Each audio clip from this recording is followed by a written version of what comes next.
کہ کوئی شادی بیاہ کی تیاری میں مصروف رہتے ہیں، اور حالانکہ ان کا نام جو ہے مردوں کی فہرست میں لکھا جا چکا ہوتا ہے۔ اللہ اکبر۔ تو اس رات میں ہمیں زیادہ سے زیادہ جو ہے کثرت کے ساتھ عبادت کرنے کی اللہ توفیق رفیق عطا فرمائے، قرآن مجید کی تلاوت کرنے کی توفیق رفیق عطا فرمائے، ہمیں گناہوں سے سچی توبہ کرنے کی اللہ تبارک و تعالیٰ توفیق رفیق عطا فرمائے۔ تو میں ایک آخری بات عرض کر رہا تھا، وہ آخری بات یہ ہے کہ اس رات میں جو کوئی بندہ، جو کوئی غلام مصطفیٰ کا ثواب عطا فرماتا ہے۔ حضرت عیسیٰ علیہ السلام ایک مرتبہ ایک پہاڑ کے قریب سے آپ کا گزر ہو رہا تھا، پہاڑ کے قریب سے آپ کا گزر ہو رہا تھا، آپ نے اس پر وہ پتھر جو ہے کٹ گیا، اور اس کے اندر ایک شخص جو ہے ایک گوشے میں جو ہے اللہ کی عبادت میں مشغول ہے، ایک شخص جو ہے اس پتھر کے کنارے پر، وہ جو پھٹ گیا پتھر اس کے اندر کی بات کر رہا ہوں، اس کے اندر کنارے پر ایک شخص عبادت کر رہا ہے، سبحان اللہ، نماز پڑھ رہا ہے،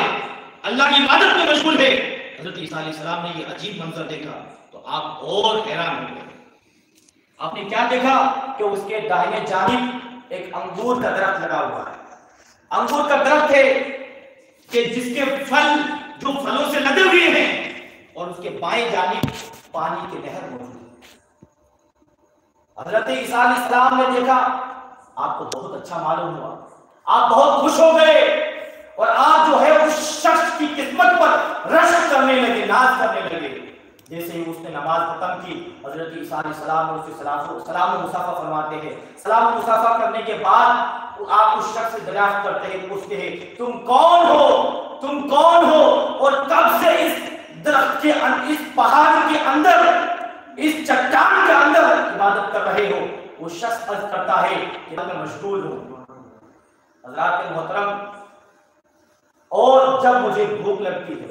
تو میں انگور کھا لیتا ہوں، جب مجھے پیاس لگتی ہے تو بائیں جانب پانی کی نہر موجود ہے، میں پانی پی کر اپنی پیاس کو بجھا لیتا ہوں۔ اب حضرت عیسیٰ علیہ السلام کو اور بھی زیادہ تعجب ہوا، آپ اور بھی زیادہ اس کی قسمت پر رشک کرنے لگے، کیونکہ پہاڑ کے اندرونی حصے کے اندر یہ جو عبادت کر رہا ہے اس میں نہ کوئی ریا ہو سکتی ہے، نہ کوئی دکھاوا ہو سکتا ہے۔ یہ شخص جو ہے بہت لکی ہے، بہت خوش نصیب ہے۔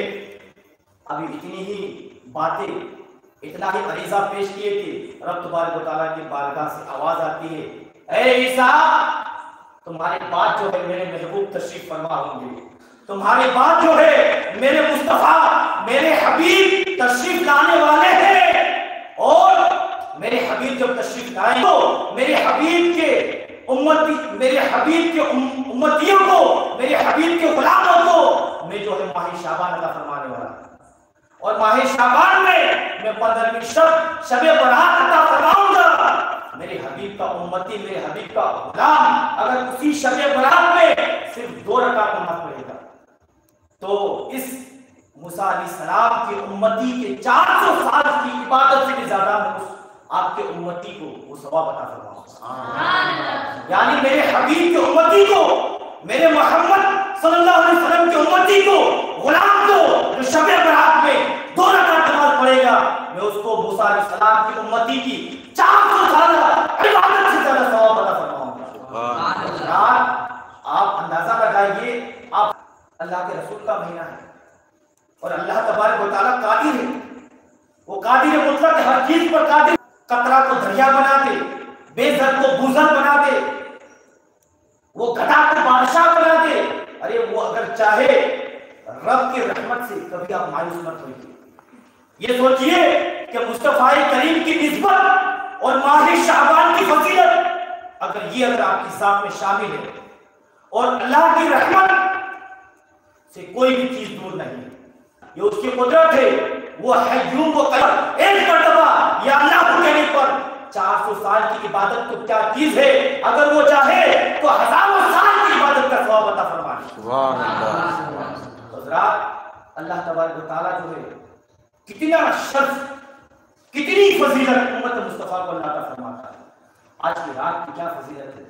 یہ اس واقعے سے اندازہ ہوتا ہے۔ تو اللہ تبارک و تعالیٰ کی بارگاہ میں دعا ہے، اگر میرے بولنے میں اگر کسی قسم کی کوئی لفظش خطا، کوئی بھول میں مولا اس کو آپ کی شب برات فضیلت والی رات کے صدقے سے مولا میری غلطیوں کو اپنی حبیب کے توسط سے مولا معاف عطا فرما۔